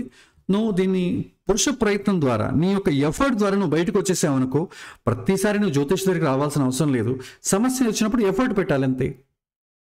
కొన్ని సమస్యలకి లైఫ్ స్టైల్ చేంజ్ చేసుకో. ఈ లైఫ్ స్టైల్లో ఉండడం వల్ల మీకు ఇలా సమస్యలు వస్తున్నాయి, లైఫ్ స్టైల్ చేంజ్ చేసుకో. తర్వాత నియంత్రణ కొద్దిగా సెల్ఫ్ రెస్ట్రైంట్ పెంచుకోవాలి, కాన్ఫిడెన్స్ పెంచుకోవాలి. నీ డ్యూటీస్ నువ్వు కరెక్ట్గా ఎగ్జిక్యూట్ చేసి ఎక్కువ కోరికలు లేకపోతే నీకు ఎలాంటి సమస్యలు రావు. ప్రతికూలం తథాదైవం పౌరుషేణ వినన్యతే. ఏ సమస్యకైనా కూడా పురుష ప్రయత్నమే ఆయుధం. భగవంతుడు ఇనిషియేటివ్తో తీయడం అనేది ఉండదు. భగవంతుడు కూడా ఏదో మార్గం సూచిస్తాడే తప్ప తాను వచ్చి నువ్వు నాకు డబ్బు చెల్లించావు కాబట్టి నీకు అక్నాలెడ్జ్మెంట్గా ఈ సమస్యను తీసేస్తానని భగవంతుడు ఎక్కడా కూడా ఏ శాస్త్రంలో కూడా చెప్పలేదు. పురుష ప్రయత్నం మొదట ఉండాలి. మన ప్రయత్నం చేసి కూడా మన వల్ల కాలేదని చేతులు పైకి ఎత్తేసామనుకోండి, అప్పుడు భగవంతుడు రక్షిస్తాడు. ద్రౌపది విషయంలో అలా జరిగింది కదా. సాధ్యమైనంత తనను తాను రక్షణ చేసుకుంది, అంతవరకు భగవంతుడు రాలేదు. ఇంకా తన బలం సరిపోలేదు అన్నప్పుడు అప్పుడు భగవంతుడు వచ్చాడు. గజేంద్ర మోక్షంలోనూ అంతే. తన ఎఫర్ట్ ఫస్ట్ పెట్టి పెనుగులాడి బయటికి రావడానికి ప్రయత్నించింది. ఏం చేసినా తన బలం కుదరలేదు. తర్వాత భగవంతుడు పరిగెత్తి వచ్చాడు. కాబట్టి మానవ ప్రయత్నంగా కూడా మనము కూడా ప్రయత్నించాలి. కాకపోతే మనం ప్రయత్నించకుండా కేవలంగా జ్యోతిష్ దగ్గరికి వెళ్ళడం, పూజ చెప్పడం, ఆ పూజ చేసి వచ్చేయడం, ఇలా చేసామనుకోండి అయినట్టుగా కనిపిస్తుంది, కానీ మళ్ళీ రిపీట్ అవుతుంది. ఆ సమస్యను ప్రతిసారి ఒకటే పెంచుకుంటూ పోతాం. కొన్నిసార్లు అవ్వకపోవచ్చు. మనకు టైం బాగుందంటే అవుతుంది, టైం బాగాలేదని కూడా మళ్ళీ కాకపోవచ్చు. ఈ విధంగా జరుగుతుంది. పారాసిటమాల్ మంది తీసుకోండి, జ్వరం వచ్చినప్పుడంతా మీరే పారాసిటమాల్ వేసుకుంటూ వెళ్ళండి. కొద్ది రోజుల తర్వాత రెసిస్టెన్స్ పెరిగిపోయి పారాసిటమాల్ 100 వేసుకున్నా కూడా పనిచేయదు. తర్వాత దానికన్నా ఎక్కువ డోసేజ్ ఉన్నటువంటివి ఇవ్వాలి. సో ఇది ఓన్లీ ఒక ఎగ్జాంపుల్ లాగా. So quick fix, permanent solution 2 ఉంటాయండి. తర్వాత రెమెడీస్లో భగవంతుడికి సంబంధించిన ఎలా ఉంటుంది అంటే, ఒకవేళ మన వల్ల ఇంకేం చేత కాలేదు, భగవంతుడే చేయించాలి అన్నప్పుడు దానికి రెమెడీస్ ఉన్నాయండి. ఒకటి ఏంటంటే భగవంతుడిని రిక్వెస్ట్ చేసుకోవడం ఒక్కటే రెమెడీ అండి. నేను చేసిన ప్రయత్నాలని చేసేసాను, ఇక నా చేతిలో ఏం లేదు, కాబట్టి ఈ సమస్య నుంచి నువ్వే గట్టెక్కించాలని భగవంతుడిని రిక్వెస్ట్ చేయడం. భగవంతుని అలా రిక్వెస్ట్ చేసినప్పుడు అది భగవంతుడు కన్సిడర్ చేయాలి అన్నప్పుడు, ఒకటి అది ధర్మానికి లోబడి ఉన్నట్టయితే భగవంతుడు శీఘ్రంగా దాన్ని యాక్సెప్ట్ చేస్తాడు. ఒక ధర్మానికి లోబడి లేకపోతే అది యాక్సెప్ట్ చేయడం అనేది కుదరదు. అందుకే మన సమస్యలన్నీ కూడా చాలా జెన్యూన్గా ఉండాలి, భగవంతుడు యాక్సెప్ట్ చేయాలంటే. లేదంటే నేను షేర్ మార్కెట్లో పెట్టాను, ఒక అమ్మాయి చేతిలో పెట్టాను, అంతా ఒకేసారి మోసం చేసింది, నువ్వు ఎట్లయినా సరే ఏదైనా పూజ చేస్తాను, నువ్వు ఆమె దగ్గర నుంచి నా డబ్బు ఇప్పించు, లేదా ఆ యొక్క గుర్రం పందాల్లోనూ పేకాట్లోనూ పోగొట్టుకున్నాను, ఆ డబ్బునంతా తిరిగి పంపించు అంటే భగవంతుడు ఇలాంటివన్నీ కూడా యాక్సెప్ట్ చేస్తానని మనం అనుకుంటామా? అలా యాక్సెప్ట్ చేసే అనుకోండి, మనకి సమాజంలో ఉన్నటువంటి ప్రతి ఒక్క చెడ్డవాడిని భగవంతుడు అలాగే చేస్తాడు. దాన్ని మనం ఊరుకుంటామా? మనకైతే సహాయం చేసేయాలి. వేరే వాడు ఎవరైనా చెడ్డవాడు ఉన్నాడు అనుకోండి, వాడికి భగవంతుడు సహాయం చేశాడంటే మీరు భగవంతుడిని ఎలా ట్రీట్ చేస్తారు? దుర్మార్గులా ట్రీట్ చేస్తారు. సో మన విషయంలోనూ అదే జరుగుతుంది. కాబట్టి ధర్మానికి లోబడి ఉంటేనే అది సహజంగా చేసి లీగల్ అయితేనే అప్పుడు దాన్ని భగవంతుడు యాక్సెప్ట్ చేస్తాడు. తర్వాత ఇంకొకటి, భగవంతుడు మన పని చేయాలంటే భగవద్గీతలో చాలా క్లియర్గా చెప్పారండి. తర్వాత కొన్ని ఉపనిషత్తులో కూడా చెప్పారు. పూజాఫలం న పుష్పేణ న గంధేన న మంత్రతః శుద్ధే మనసి దేవస్య అనుగ్రహ స్థిరో భవేత్ అంటారు. పుష్పం కాదు, గంధం కాదు, మంచి సువాసన కలిగినటువంటి అగరబత్తీలు అవన్నీ అంటిస్తాం కదండి, అవి కాదు. మంత్రం కాదు. మంత్రం అంటే ఏంటంటే మాట అని అర్థం అండి సంస్కృతంలో. మనం సంస్కృతంలో మంత్రాలు ఉంటే అర్థం ఏంటంటే మనం భగవంతుడికి చెప్పాల్సింది సంస్కృత భాషలో చెప్తాం అంతే. భగవంతుడికి అన్ని భాషలో వచ్చండి అని మన పద్ధతిలో, మన వంశపారంపర్యంగా వస్తున్నది. భగవంతుడితో మనం మాట్లాడాలంటే మనకు రానటువంటి భాషలోనే మనం మాట్లాడే పరంపర మనలో ఉంది, అది వచ్చేసింది మనకు. పాతకాలంలో అయితే ఆ మంత్రాలకు అర్థం తెలుసు, మనకు తెలియదు అంతే. మనం భగవంతుడితో ఏం మాట్లాడతాం మనకే తెలియదు, ఎన్నో లోపాలు జరుగుతూ ఉంటాయి. సో కాబట్టి భగవంతుడు మనం మాట్లాడే మంత్రాన్ని కానీ, మనం సమర్పించే సువాసన భరిమితమైనటువంటి ద్రవ్యాలు కానీ, పుష్పం కానీ, కానుకలు కానీ, ఇవన్నీ చూడడం. శుద్ధ మనస్సే పరిహారాన్ని అనుగ్రహంలోకి మలుస్తుంది అంటాడు. శుద్ధమైన మనస్సు ఉండాలి. తర్వాత చెప్పేదేంటి? పత్రం పుష్పం ఫలంతోయం అంటారు. యోమే భక్త్యా ప్రయచ్చతి. సో దైవం ఎప్పుడూ కూడా పదార్థాన్ని కోరుకోదు, మనోభావాన్ని కోరుకుంటుంది. అందువల్ల పరిహారం ఏది అనే ప్రశ్న కన్నా ఏ మనస్థితితో చేస్తున్నాం అనేది చాలా ముఖ్యం. మీరు ఏదైనా చేయండి, మనస్థితి చాలా ముఖ్యం. అది తర్వాత అల్పమైనదైనా కూడా, చాలా చిన్నది, దాన్ని శ్రద్ధతో చేస్తే అది మహత్తరమైనటువంటి ఫలం ఇస్తుంది. మీకు దీనికి ఒక రంతిదేవుని కథే మీకుంది, మీకు అందరికీ బహుశా తెలిసి ఉండొచ్చు నేను అనుకుంటున్నాను. రంతిదేవుడు ఏం చేస్తాడండి? వెళ్తూ ఉంటాడు, పాపం పేదరికం, భిక్షాటన చేస్తూ ఉంటాడు. ఏదో ఆ రోజు ఒక 2 రొట్టెలు దొరుకుతాయి. ఇక్కడ కూర్చొని భగవంతుని స్మరిస్తూ ఇంక తిందాం అనేటప్పటికీ ఒక కుక్క వస్తుంది, ఆకలిని తోక ఆడిస్తుంది. ఒక రొట్టె ముక్క పెడతాడు, ఆ తిన్న తర్వాత మళ్ళీ తోక ఆడిస్తుంది, ఇంకోటి పెడతాడు, కొద్దిగా నీళ్ళు తెచ్చుకుంటాడు. సో దాన్ని ఇచ్చేస్తాడు. ఆ కుక్క రూపంలో సాక్షాత్తు భగవంతుడే వచ్చి ఉంటాడు. సో అలా వచ్చి అతన్ని అనుగ్రహం చేస్తారు. ఇక్కడ చూడండి, ఆయన పెట్టింది ఏంటి? ఒక చిన్న రొట్టె ముక్క మాత్రమే, నీళ్లు పెట్టాడంతే, ఇంకేం పెట్టలేదు. అయినా భగవంతుడే పరిగెత్తుకొచ్చాడు. ఎంతోమంది అశ్వమేధాది యాగాలు చేసిన వాళ్ళు ఉన్నారు, ఎవ్వరు భగవంతుడు వచ్చి దాఖలాలు లేవు మీకు. ఎంతోమంది అశ్వమేధ యాగాలు, రాజసూయ యాగాలు చేశారు కదా భగవంతుని ప్రసన్నం చేసుకోవడానికి. ఎక్కడా కూడా భగవంతుడు మీరు ఇంత బాగా చేశారు, ఇంత హై స్కేల్లో హై బడ్జెట్ తీశారు కాబట్టి వస్తున్నాను ఎక్కడ అనక లేవండి. కాబట్టి ఇక్కడ మనం తెలుసుకోవాల్సింది ఏంటంటే, అల్పమైనదైనా కూడా శ్రద్ధతో చేసినప్పుడు మాత్రమే అది ఫలితాన్ని ఇస్తుంది. ఎందుకంటే మనం భగవంతుడికి ఏదైనా సమర్పించండి, ఆయన ఇచ్చిందనే సమర్పిస్తాం, కొత్తగా ఆయన్ని సంతృప్తిపరచడం కుదరదు. చాలామంది భగవంతుడికి ఇదంటే ఇష్టం అండి, రాముడికి పెసలబేళ్ళంటే ఇష్టం అండి, వినాయకుడికి కుడుములంటే ఇష్టం అండి, కృష్ణాష్టమి రోజు కృష్ణుడికి ఇదే ఇష్టం అండి. ఇదంతా లేవండి. ఎందుకంటే ఇష్టం అనేది మనిషి యొక్క ధర్మం, మనిషి యొక్క దీనికి వస్తుందండి. భగవంతుడు నిత్యతృప్తుడు ఉంటాం, ఎప్పుడు హ్యాపీగా ఉంటాడు. ఆయనకి ఇంక వేరే ఏ వస్తువు ద్వారానో దేని ద్వారానో ఆయన సంతృప్తి పరచడం అనేది కుదరదు. ఆయన ఎప్పుడు సంతోషంగానే ఉంటాడు. ఎప్పుడు సంతోషంగా ఉండేవాడిని ప్రత్యేకంగా మీరు సంతోష పెట్టడం కుదురుతుందా? అది ఆయన ఇచ్చినటువంటి ఇలాంటి ఐటమ్స్తో కుదురుతుందా? అస్సలు కుదరదు. కాబట్టి మనం ఇచ్చే పదార్థం అల్పమైనదైనా చిన్నదైనా మనం ఏం చేయాలి? భక్తితో ఇస్తే దైవం భక్తిని భుజిస్తుంది, భోజనాన్ని కాదు.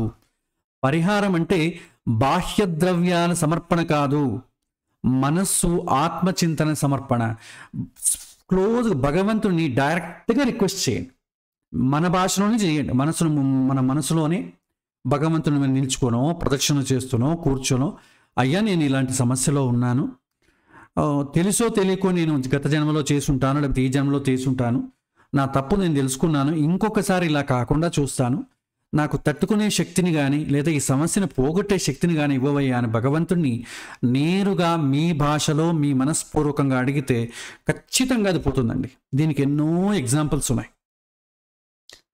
అలా కాకుండా మనం ఏదో ఒక పౌరోహితుడినో జ్యోతిష్ దగ్గరికి వెళ్ళి ఆయన మీరు ఇలాంటి రోజు 5 శనివారాలు లేదా 5 తిథులు మీరు ఇలాంటి సుదర్శన హోమం చేయించాలి, అది నా చేతే చేయించాలి, ఇలాంటి చోటే చేయించాలి, వేరే వాళ్ళైతే చేయరు, ఇలా చెప్పారనుకోండి ఏమవుతుంది? మనమేమో చేయిస్తాం. కాకపోతే అక్కడ మన మనస్సు నిలబడుతుందా? మన మనస్సు ఎప్పుడు కూడా నాది వెళ్ళిపోవాలి, ఇది చేస్తే వెళ్ళిపోతుందంట, దేవుడా పోగొట్టు. అసలు అన్నీ చేస్తున్నప్పుడు మీ మనస్సు అక్కడ ఉండనే ఉండదు. పూజలు హోమాలు చేసేటప్పుడు ఎవరు వచ్చారు, ఎంతమంది, అందరినీ పిలిచేస్తాం, బంధువుల్ని అందరు పిలిచేస్తాం, వాళ్ళు వచ్చారా లేదా, వీటిపైన ఎక్కువ కాన్సన్ట్రేషన్ ఉంటుంది. భగవంతుడి పైన ఎక్కడ ఉంటుంది? హోమంలో అగ్ని రూపుడైనటువంటి వైశ్వాన రూపుడైనటువంటి భగవంతుడు, పావక నామకుడైన భగవంతుడు ఎక్కడ వస్తుంది? మనసులో రాదు. ఏదో ఆ పొగలో దగ్గుకుంటూ ముక్కు తుడుచుకుంటూ నెయ్యి పోస్తూ ఉంటాం, పట్టుకొని ఉంటాం, వాళ్ళు ఏం చేయమంటే చేస్తూ ఉంటాం అంతే, ఒక రిచువల్ లాగా మెకానికల్గా. అక్కడ భక్తి అనేది ప్రధానంగా ఉండకపోవచ్చు. కాబట్టి జ్యోతిష్యుడు ఎప్పుడు కూడా మనము ప్రారంభంలో చెప్పేటప్పుడు చిన్నవే చెప్పాలి.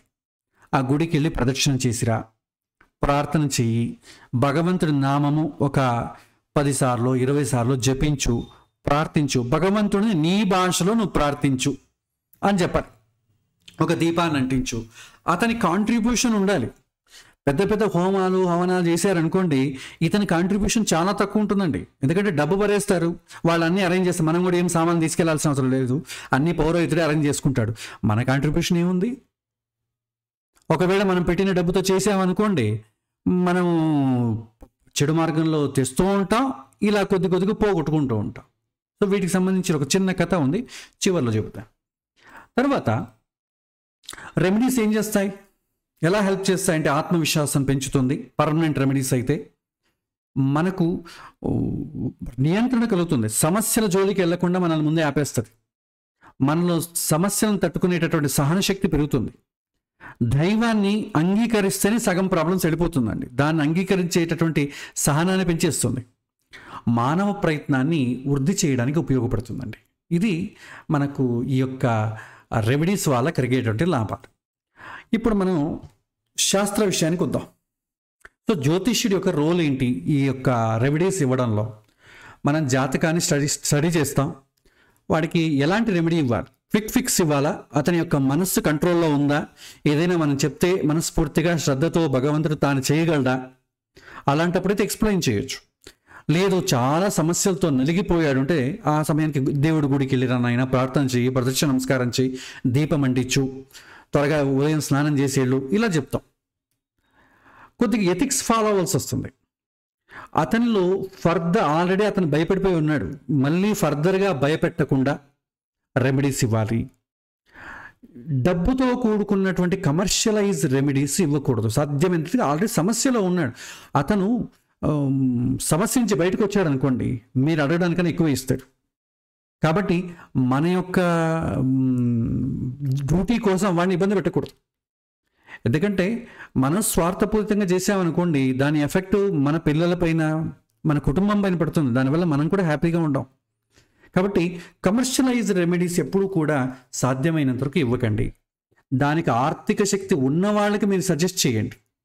అది కూడా వాళ్ళ మనసు పెట్టాలి. మనసు పెట్టలేదు, ఊరికి డబ్బు పెడతామంటే ఉపయోగం లేదు, అది వాళ్ళని కూడా దారి తప్పించినట్టు అవుతుంది. తర్వాత ఎంపతి, అర్థం చేసుకోవాలి అతని యొక్క సిచ్యువేషన్ ఏంటి, ప్రాక్టికల్గా ఉన్నటువంటి రెమెడీస్ ఇవ్వాలి. ఇది జ్యోతిష్యుడు చేయవలసినటువంటి పని. ఇక మనం ఎడ్యుకేషన్ విషయానికి వద్దాం. ఇక్కడ మనకు రెమెడీస్ దేనికి కావాలి?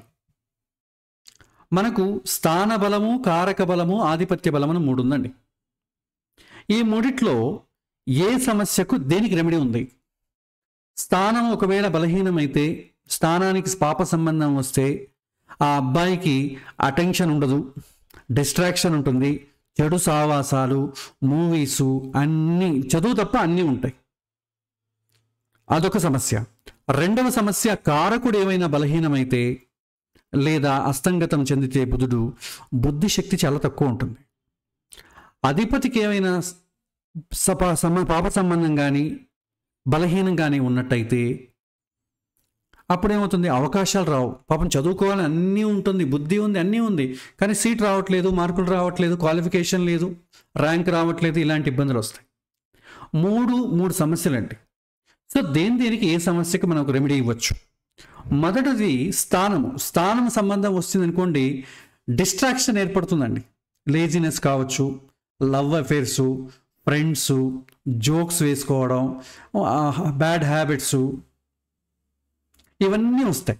ఈ డిస్ట్రాక్షన్ కలగడం, సోషల్ అడిక్షన్స్, డైటరీ ప్రాబ్లమ్స్, మనం తీసుకునే ఆహారం కూడా, తీసుకునేటటువంటి ద్రవ పదార్థాలు, మద్యపానం లాంటివి మన చదువుకి అది సపోర్ట్ చేయదు. అలాంటప్పుడు ఏం చేయాలి? దీనికి క్విక్ ఫిక్స్ పనిచేయదండి. ఎందుకంటే బుద్ధిపూర్వకంగా అతను ఆసక్తి లేకుండా అటువైపు వెళ్తాడు. కాబట్టి చదువు పైన ఎప్పుడైతే ఆసక్తి ఉండదో, భగవంతుడి వైపు కూడా అతనికి ఆసక్తి ఉండదు. పిల్లలకైతే ఉండదు, పిల్లల తల్లిదండ్రులకైతే ఉంటుంది.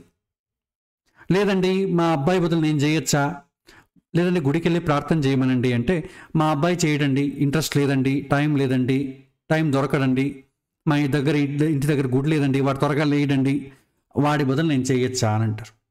వాడి బదులు తల్లిదండ్రులు చేయొచ్చు.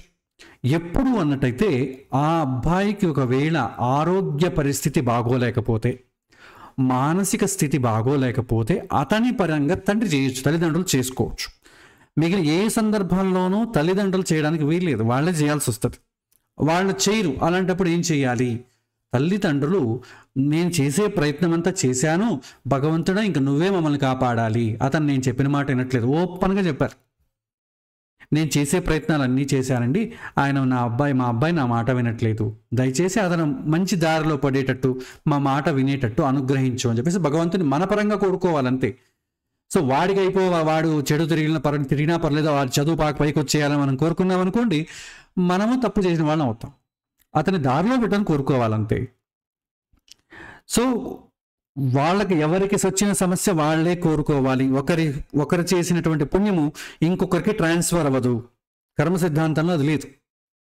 సో కాబట్టి స్థానానికి సంబంధించిన సమస్య వచ్చినప్పుడు పిల్లవాళ్ళని మానిటర్ చేయాలి, కౌన్సిలింగ్ చేయాలి, దిద్దాలి, వాళ్ళకి తెలిసి చెప్పాలి. అయినా వాళ్ళు వినలేదు అంటే ఒక స్టేజ్కి వచ్చిన వినకపోతే ఇంకా మనం చేయగలిగింది లేదు. భగవంతుడి దగ్గర ప్రార్థన చేసుకుని వాడు చెప్పిన మాట వినేట్లుగా కరుణించవయ్యా అని కోరుకోవాలంతే.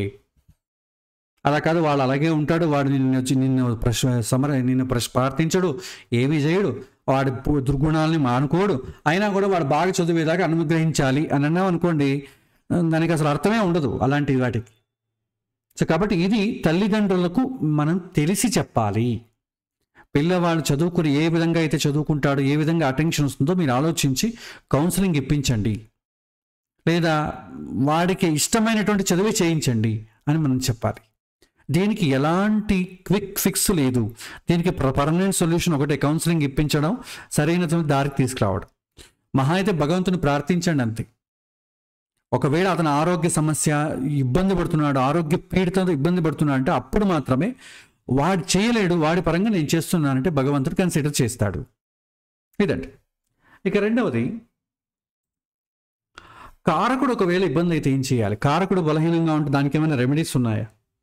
దీనికి కూడా ఏమీ రెమెడీస్ లేవండి. ఒకవేళ మన బుద్ధి బలం తక్కువ ఉంది అన్నట్టయితే, మన బుద్ధి ఏ చదువు ఎంతవరకు అర్థం చేసుకునే దానికి బలం ఉందో అలాంటి చదివే చదివించాలి. దానికన్నా ఎక్కువ స్థాయిలో ఉన్నటువంటి చదువు అతని బుద్ధి పట్టుకోదు కాబట్టి అలాంటి చదువు చదివించకూడదు.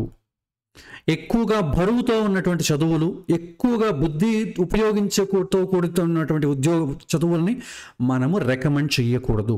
బుధుడు అస్తంగతమైన నీచ స్థానంలో ఉన్న పాపగ్రహాలైనటువంటి రాహువు శనితో కలిసి ఉన్నా కూడా, రాహువుతో శనితో కలిసి ఉన్నాడు అనుకోండి, అతనికి ఫస్ట్ ఇంట్రెస్టే ఉండదు చదువుకోవడానికి. అలాంటప్పుడు కూడా అతనికి ఎక్కువగా బరువు ఉన్నటువంటి చదువులు చదివించకూడదు. ఇంజనీరింగ్ లాంటివి ఎక్కువగా బుద్ధి ఉపయోగించడానికి కూడుకున్నటువంటి చదువులు చదివిస్తే అతను చదవడు, ఆసక్తి పోతుంది, మళ్ళీ అతను బ్యాడ్ హ్యాబిట్స్ వైపు పరిగెత్తాడు. బుధుడు అస్తంగతమైన నీచ స్థానంలో ఉన్న పాపగ్రహాలైనటువంటి రాహువు శని కేతుగ్రహాలతో కలిసి ఉన్న, లేదా శుక్రుడితో కలిసి ఉన్న, శుక్రుడు అంటే ఎంటర్టైన్మెంట్ అండి, అది శుభగ్రహానికన్నా ఈ కాలంలో శుభగ్రహంగా తీసుకోవడం కష్టం. గురువు అయితే పర్లేదు, కొన్ని లౌకికమైనటువంటి ఎంటర్టైన్మెంట్స్ కూడా వచ్చేస్తాయి. ఈ లవ్వులు అఫైర్స్ అన్నీ కూడా శుక్రుడు వల్లనే వస్తుంది. సో కాబట్టి అలాంటి సందర్భాల్లో మనం చిన్నపాటి తేలికపాటి స్టడీస్ చేయించాలి. ఒక డిగ్రీ చేయించేసి, నార్మల్ డిగ్రీ చేయించి, వాడికి ఇష్టమైనటువంటి ఏదైనా ఆ సమయంలో డబ్బును తెచ్చిపెట్టేటువంటి కంప్యూటర్ కోర్సులో, లేదా కొన్ని పనులు ఏవైతే ఉంటాయి త్వరగా డబ్బు సంపాదించడానికి, అలాంటి కోర్సులు చేయించి వాడిని జీవితంలో సెటిల్ చేయించారు. అలా కాకుండా అతను బుద్ధి బాగలేకపోయినా పర్లేదండి, వీడు ఇంజనీరింగే చేయాలంటే మనం డబ్బు పెట్టో, లేకపోతే రోజు అతన్ని ఇబ్బంది పెట్టో, ఏదో చేసి పాస్ అయితే అయిపోతాడు. దానివల్ల వచ్చే ప్రయోజనం చాలా తక్కువ ఉంటుంది. ఒక మెడిసిన్ చదివే విద్యార్థిని కూడా మనం ఇదే విధంగా చేసామనుకోండి, ఏమవుతుంది? He becomes a licensed killer అంటాం. మళ్ళీ లైసెన్స్డ్ కిల్లర్ అవుతాడు. ఎందుకంటే అతనికి ఇంట్రెస్ట్ లేదు, బలవంతంగా అతన్ని మెడిసిన్ చేయించి, డిగ్రీ చేయించి, సర్టిఫికేట్ ఇచ్చేసి ఏదో ఒక చిన్న ప్రాక్టీస్ పెట్టేస్తాడు అతను. కానీ వేరే వాళ్ళలాగా అతను చేయలేడు, ఎందుకంటే బుద్ధి బలం లేదు కాబట్టి. R&D చేస్తాడు, research and development, trial and error మన పైన ప్రయోగిస్తాడు. అప్పుడు పరిస్థితి ఏంటి? వేరే వాళ్ళు ఎవరైనా ఇలా చేస్తే మనం అలాంటి డాక్టర్ దగ్గరికి వెళ్తామా? అలాంటి ఇంజనీర్స్ దగ్గరికి వెళ్తామా? రేపు మన అబ్బాయి ఎలా తయారైతే వేరే వాళ్ళ పరిస్థితి ఏంటి? మనము సమాజానికి ఏ విధంగా ట్రీట్ చేస్తామో సమాజము మనల్ని అలాగే ట్రీట్ చేస్తుంది, రీబౌండ్ అవుతుంది. మీరు ప్రకృతిని సరిగ్గా మన కర్తవ్యం పాలించకపోతే ప్రకృతి ద్వారా మనము ఇబ్బంది పడతాం. కాబట్టి ఇది చాలా ఆలోచించాలి. ఎప్పుడైతే బుద్ధి బలం తక్కువ ఉన్నప్పుడు పెద్ద పెద్ద కోర్సులు, పెద్ద పెద్ద ఎడ్యుకేషన్ ఇచ్చినట్టయితే ఆ అబ్బాయికి కూడా చాలా స్ట్రెయిన్ అవుతుంది. తద్వారా దాని నుంచి అతను తప్పించుకోవడానికి బ్యాడ్ హ్యాబిట్లకు వెళ్ళడం, సమ్టైమ్స్ సూసైడ్ చేసుకోవడం కూడా జరుగుతాయి. కాబట్టి తేలికపాటి స్టడీస్ చేయించాలి. దీనికి కూడా ఏం ప్రత్యేకమైనటువంటి భగవంతుడు రెమెడీ లేదు. భగవంతుడా నేను పూజ చేస్తున్నాను, హోమం చేస్తున్నాను, మా అబ్బాయికి బుద్ధి బలం చాలా తక్కువ ఉంది, అయినా మంచి బుద్ధివంతుడు అయిపోవాలంటే అది ఎలా సాధ్యమవుతుంది? Practical it is not possible. So రెండవ దానికి కూడా క్విక్ ఫిక్స్ లాంటిది ఏం లేవు. భగవంతుడి దగ్గర పూజలు, హోమాలు అవన్నీ ఏం లేవు. ఇక మిగిలింది ఆధిపత్య బలం. ఆధిపత్య బలం ఏం సూచిస్తుంది? పుణ్యాన్ని సూచిస్తుంది. పుణ్యం ఏం చేస్తుంది? మన పుణ్యం ఉంటే మనకు అవకాశాలు ఎక్కువ ఉంటాయి, పుణ్యం లేకపోతే అవకాశాలు తక్కువ ఉంటాయి. దీనికి రెమెడీ ఉందండి. పుణ్యము తక్కువైతే పుణ్యాన్ని మనం పెంచుకోవాలి. పుణ్యాన్ని పెంచుకోవడానికి ఉన్నటువంటి మార్గం ఏంటంటే భగవంతుడిని మనం ప్రార్థించామనుకోండి, భగవంతుడు కొన్ని స్పెషల్ కేసెస్లో అయితే తానే ఇనిషియేట్ తీసుకొని దాన్ని ఓవర్కమ్ చేసే అవకాశాలు ఇస్తాడు. ఎప్పుడు మన నుంచి సమాజానికి ఏవైనా ముందు ముందు ఉపయోగపడుతుంది అన్నప్పుడు మనలాంటి వాడిని భగవంతుడు ప్రోత్సహిస్తాడు. లేదా మనం కేవలం చదువుకోవడం, మనం పొట్టపోసుకోవడానికే, మన ఫ్యామిలీకి మాత్రమే, సమాజం ఎటుపోతే నాకేమైంది అనుకునే వాళ్ళకు కూడా భగవంతుడు అవకాశం కల్పిస్తాడు. ఎలాగంటే మన చేసుకున్నటువంటి పుణ్యపాపాలు ఒక ఆర్డర్లో డిజైన్ చేయబడి ఉంటాయి. మీకు దశలో వచ్చిన తర్వాత వస్తుంది, దశా గోచారము అందులో తెలుస్తుంది. ఒక పుణ్యము, ఒక పాపము, ఒక పుణ్యము, ఒక ప్లస్ మైనస్ లాగా అరేంజ్ చేయబడతాయి. ప్రస్తుతానికి మైనస్ ఉందనుకోండి, మనం ఏదో నెగిటివ్ అవుతూ ఉంటుంది. భగవంతుని ఎక్కువ ప్రార్థించి ఒక్కసారికి మన్నించవయ్యా, మంచి అవకాశం ఇవ్వవయ్యా అంటే వెనక ఉన్నటువంటి పుణ్యాన్ని ముందుకు లాగి పెడతాడు, ముందు ఉన్నటువంటి మైనస్ని వెనక్కి పెడతాడు. అప్పుడేమవుతుంది? ఈ ప్రస్తుతానికి మన పని సాగిపోతుంది. మళ్ళీ ఆ సమస్య వచ్చినప్పుడు మళ్ళీ చూసుకుందాం, మళ్ళీ దేవుడి దగ్గరికి వెళ్దాం, మళ్ళీ రెమెడీ చేసుకుందాం. సో కాబట్టి అధిపతి ఏమైనా ఇబ్బంది కలిగితే, అధిపతి బలహీనమైన, పాపగ్రహ సంబంధం వచ్చినా, పాపభూయిష్టమైనా కూడా మనం భగవంతుడిని క్విక్ ఫిక్స్ ద్వారా, పర్మనెంట్ రెమెడీ ద్వారా మనం చేసుకోవచ్చు. భగవంతుని అలాంటప్పుడు మనం ఏం చేయాలి? రెమెడీ ఇవ్వాలి. ఎలా ఉండాలి? అతని ఇన్వాల్వ్మెంట్ ఉన్నటువంటి రెమెడీస్ ఇవ్వాలి, అతను చెయ్యాలి. సో అతని, ఎందుకంటే ఎప్పుడైతే మార్కులు, ర్యాంకులు రాలేదో, బుద్ధివంతుడే, మంచి అబ్బాయి, కానీ ర్యాంకులు, మార్కులు రాలేదు, క్వాలిఫికేషన్ లేదన్నప్పుడు అతను మనం ఏమైనా చెప్తే చేస్తాడు. లేదా బాబు నువ్వు ఇట్లా గుడికెళ్ళు, ఇలా భగవంతుని ప్రార్థించు, మనస్ఫూర్తిగా ప్రార్థించినట్టయితే, ప్రదక్షిణ నమస్కారం చేసినట్టయితే ఖచ్చితంగా నీకు అనుకూలం అవుతుంది అని చెప్పొచ్చు. ఖచ్చితంగా అది అనుకూలం అవుతుంది కూడా. ఎప్పుడు అతను మనస్సు పెట్టి చేసినప్పుడు, అతని మనస్సులో సిన్సియారిటీని భగవంతుడు ఆస్వాదించినప్పుడు. భగవంతుడు గవర్నమెంట్ లాగా కాదండి. గవర్నమెంట్ అయితే చూద్దాంలే, చేద్దాంలే, అలా ఉండదండి. భగవంతుడు సహస్ర శీర్ష పురుష సహస్ర సహస్రపాత్, 1000 కళ్ళు ఉంటాయండి. అది చూస్తూనే ఉంటాడు ఆయన దాంట్లో ప్రభుత్వంలో డిలే అనేది ఉండదు. మీరు సిన్సియారిటీ ప్రదర్శించినట్టయితే ఇమీడియట్లీ అనుకూలం అవుతుంది. సో ఎప్పుడైతే అధిపతి అనేవాడు ప్రాబ్లం అవుతుందో మీరు రెమెడీ అనేది చెప్పచ్చు. సో లేకపోతే మీరు వేరే దేనికి కూడా రెమెడీ సజెస్ట్ చేయకండి. చేసినా కూడా ఏమవుతుందంటే ఊరికే వ్యర్థం, తిప్పడం అంతే. దానికి ఫలం వచ్చినట్లే ఉంటుంది కానీ శాస్త్రోక్తంగా పరిహారం అయితే ఉండదు. సో ఈ విధంగా క్విక్ ఫిక్స్, పర్మనెంట్ అని 2 ఉంటాయండి. చదువుకు సంబంధించి, అధిపతికి సంబంధించిన ప్రాబ్లం వస్తే భగవంతుని ప్రార్థన చేయండి. అతని ఇన్వాల్వ్మెంట్ కాంట్రిబ్యూషన్ ఉండేటటువంటి రెమెడీస్ చెప్పండి. హోమాలు అవన్నిటి కూడా వీటి కాంట్రిబ్యూషన్ ఎక్కువ ఉండదు. అది హై బడ్జెట్ స్కేల్లో ఉంటుంది కానీ ఇతని కాంట్రిబ్యూషన్ ఏమి ఉండదు. ఆ పురోహితుడు చెప్పినట్టు చేస్తూ ఉంటాడు కానీ మనసులో ఏమి ఉండదు. సో సాధ్యమైనంత వరకు ప్రార్థన చేయండి, ప్రదక్షిణ నమస్కారం చేయండి, తర్వాత మెడిటేషన్ చేయండి, దీపం అంటించండి, ఎవరికైనా సహాయం చేయండి. ఇలాంటి రెమెడీస్ ఇవ్వచ్చు.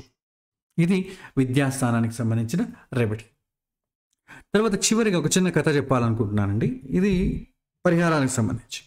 పూర్వం ఒక గురువుగారు ఉండేవారు, ఋషి. ఆయన దగ్గర ఒక శిష్యుడు బాగా చదువుకున్నాడు. చిన్నప్పటి నుంచి ఒక వనంలోనే ఉండి నేర్చుకుని ఉంటారు.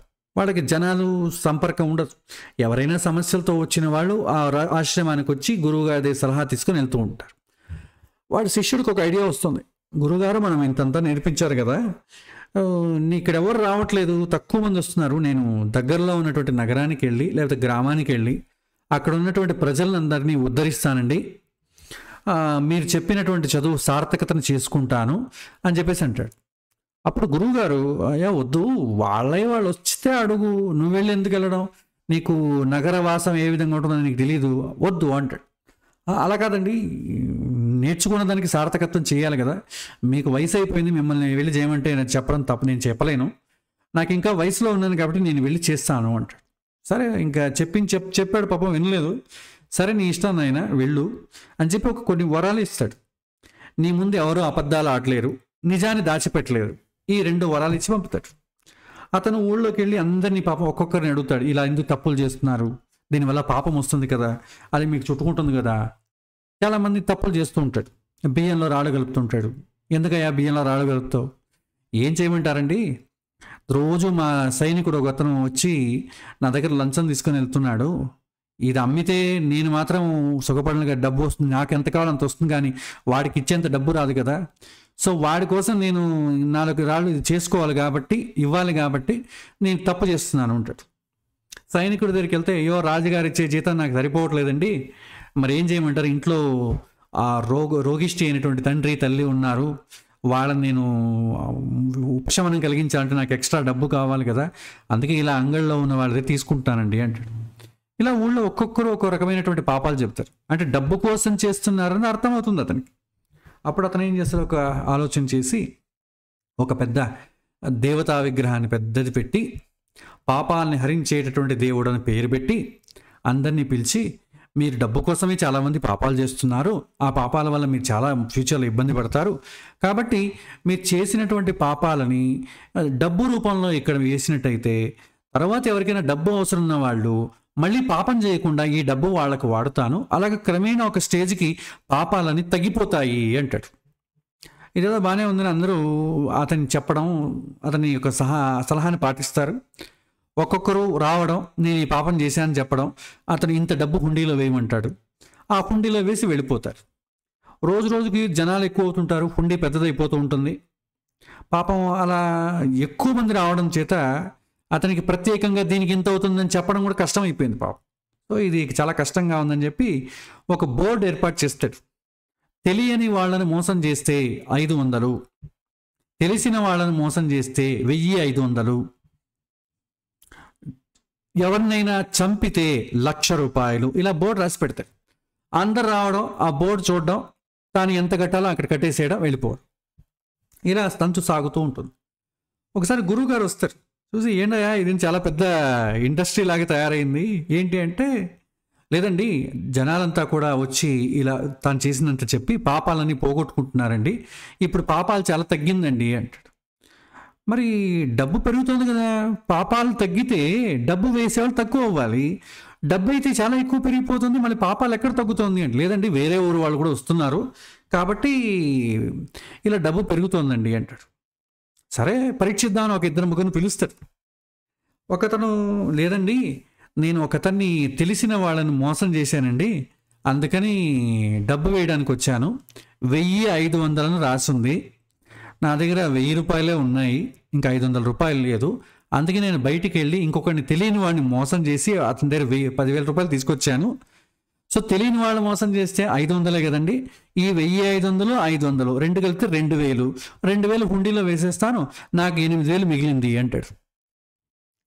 ఇంకొకటి వస్తాడు, వచ్చి ఎంత వేయాలనుకుంటున్నావు అంటే 2 లక్షలు వేయాలనుకుంటాను. దేనికి అంటే, ఒక హత్య చేయడానికి 1,00,000 రూపాయలే కదా, 2 లక్షలు ఎందుకు వేస్తున్నావు అంటే అడుగుతాడు. అప్పుడు చెప్తాడు అతను,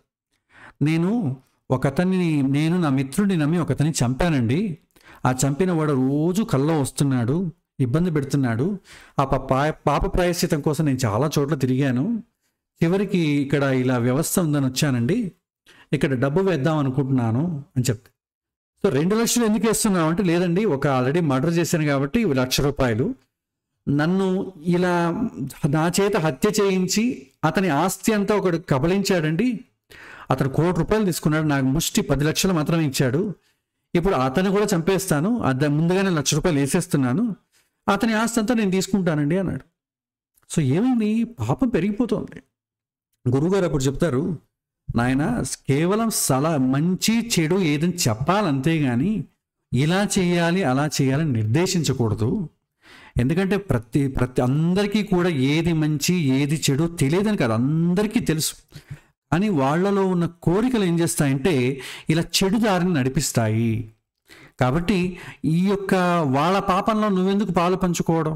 జ్యోతిష్యుడు అనేవాడు అంతే, సేఫ్గా ఉండాలండి. మనం ఒకరికి సహాయం చేయడం ఒకటే కాదు, మన లైఫ్ చాలా సేఫ్గా వెళ్ళాలి. ఒకసారి మనం సరిగ్గా గైడ్ చేయలేదనుకోండి, వాడు ఏమైనా తప్పు పని చేసినట్టయితే అది దాని యొక్క పాప భాగం మనకు వస్తుంది. కాబట్టి మనం చాలా సేఫ్గా ఉండాలి. కాబట్టి జ్యోతిష వృత్తిలో ఉన్నవాళ్ళు ఎవరైనా ఏదైనా అడగడానికి వచ్చి పరిహారం లాంటివి అడిగితే మీరు ఏది చేస్తే మంచిది, ఏది చేయకుండా ఉంటే మంచిది చెప్పాలంతే. ఏది మంచి ఏది చెడు అని చెప్పాలి, కానీ నువ్వు ఇదే చెయ్యాలని ప్రోత్సహించకూడదని శాస్త్రం కూడా చెబుతుంది. అది కథ రూపంలో చెప్తే మీకు చాలా ఈజీగా అర్థమవుతుందని చెప్తున్నాను. కర్మ సిద్ధాంతం అయితే చాలా క్లియర్గా చెప్తుంది. నువ్వు కేవలం సలహా ఇవ్వాలంతే, ఇది మంచిది ఇది చెడు చెప్పాలి. కానీ ఎవరిని కూడా ఇనిషియేటివ్తో ప్రోత్సహించి నువ్వు ఇది చెయ్యి, నీకు చాలా మంచిదవుతుంది, నీ పరంగా నేను చేయిస్తాను, ఇలాంటి అభయాలు ఇవ్వకండి అంటాడు. ఇది అందరికీ జ్యోతిష్యంలో మనం అందరూ తెలుసుకోవాల్సినటువంటి విషయం. కొద్ది కష్టంగా ఉంటుంది, కానీ జ్యోతిష్యం మనం నేర్చుకునేది దేనికండి? మొదట మన కుటుంబాన్ని మనం కాపాడుకున్నాం, మన పిల్లలు, మన జీవితం, మన యొక్క బంధువులు, అమ్మా నాన్న, వీళ్ళని మొదట కాపాడుకోవడం మన కర్తవ్యం. కాబట్టి దానికోసం మనం ఇలా చేసామనుకోండి, ఇలా నేర్చుకుని మన సమస్యలు మనం పోగొట్టుకున్నాం అనుకోండి, మనం చాలా సేఫ్ సైడ్గా ఉంటాం. మనం మంచి మార్గంలో వెళ్తున్నప్పుడు తర్వాత ఎవరికైనా వేరే వాళ్ళకి చెప్పడం, వాళ్లకు ఈ విధంగా సలహాలు ఇవ్వడం, వాళ్ళని మంచి మార్గంలో తేవడం తర్వాత ప్రయత్నిద్దాం. మొదట ఈ రూల్స్ని ఇలాగే పాటించామనుకోండి, మన సమస్యల నుంచి మనం బయటపడతాం. మన సమస్యలు, మన పిల్లలు, మన బంధువులు, అమ్మ నాన్న, మొదట మన సమస్యలు మనం పరిష్కరించుకోగలిగితే జ్యోతిష్యుడిగా మనకు కాన్ఫిడెంట్ వస్తుంది. అంటే ప్రస్తుతానికి మీ జాతకం మీరు చూసుకోకుండా నేర్చుకునేటటువంటి దశలో వరకు, తర్వాత మీరు నేర్చుకున్న తర్వాత కావాలంటే మీ పైన మీరే రీసెర్చ్లు చేసుకోవచ్చు. సో ఇది రెమెడీస్కి సంబంధించిందండి. ఒకసారి సమరైజ్ చేసి చెప్పినట్టయితే, స్థాన బలం ఏదైనా బలహీనంగా ఉంటే వాళ్ళ తల్లిదండ్రులకు కౌన్సిలింగ్ ఇవ్వండి, మీ పిల్లలని మీరు మానిటర్ చేయండి, ఎందుకు ఏకాగ్రత తగ్గుతుందో దానికి సంబంధించిన దూరం పెట్టండి. మొబైల్ ఫోనా, లేకపోతే ఫ్రెండ్సా, సోషల్ డిస్ట్రాక్షనా, వీటి నుంచి దూరం పెట్టి ఆ అబ్బాయికి ఉత్సాహం కలిగించేట్టుగా ఏదైనా ప్రణాళిక చేయాలని చెప్పారు. దానికి ఒకవేళ వాళ్ళు వినలేదనుకోండి, వాళ్ళను మా మాట వినేటట్టుగా చేయవయ్యా అని భగవంతుని మీరు ప్రార్థించండి అని చెప్పాలి, అంతే. కారకుడు బలహీనంగా ఉన్నాడు అనుకోండి, అతను బుద్ధి బలహీనంగా ఉన్నప్పుడు పెద్ద పెద్ద చదువులు చదివిస్తే అతను పట్టుకోలేడు. అతని స్థాయి ఏదైతే కనుకుంటుందో దానికి సంబంధించిన చదువులు చదివించమని చెప్పాలి, ప్రోత్సహించాలి. ఇక మూడవది, ఆధిపత్య బలం ప్రాబ్లం ఏమైనా సమస్య వచ్చినట్టయితే మనమే భగవంతుని డైరెక్ట్గా ప్రార్థించాలి. పత్రం పుష్పం ఫలంతో ఇచ్చే పదార్థం ముఖ్యం కాదు, భగవంతుడితో భక్తితో మనము ఓపెన్గా మిత్రుడిలాగా భగవంతుడితో మాట్లాడడం ప్రధానం. దాన్ని మీరు ప్రోత్సహించాలి. దీనికంతా కూడా భగవద్గీత చాలా ఉపనిషత్తుల్లో కూడా ఇదే చెప్తుంది. భగవంతుడు ఏ ద్రవ్యాన్ని ఆశించడు, ఎన్నో మనకు పురాణ సాధనలో వస్తుంది. కాబట్టి ఆ విధంగా మనం చెప్పచ్చు. సో ఇది మనం ఇవ్వగలిగినటువంటి రెమెడీస్ అండి. ఇది ఇవాల్టి పాఠం అండి. తర్వాత వచ్చే వారం మన ఈ యొక్క హైయర్ ఎడ్యుకేషన్ సంబంధించి మళ్ళీ మనం ముందు కంటిన్యూ చేద్దాం. వచ్చే వారం మనం ఉద్యోగం, విద్య తర్వాత నెక్స్ట్ ఏం కావాలి? ఉద్యోగం కదా. ఉద్యోగానికి సంబంధించిన విషయాలు, ఉద్యోగ సమస్యలు ఎలా ఉంటాయి, వాటికి గ్రహాలను ఏ విధంగా చూడాలి, మొదలైనవన్నీ కూడా మనం నెక్స్ట్ క్లాస్లో చూద్దాం. శ్రీకృష్ణ అర్పణమస్తు.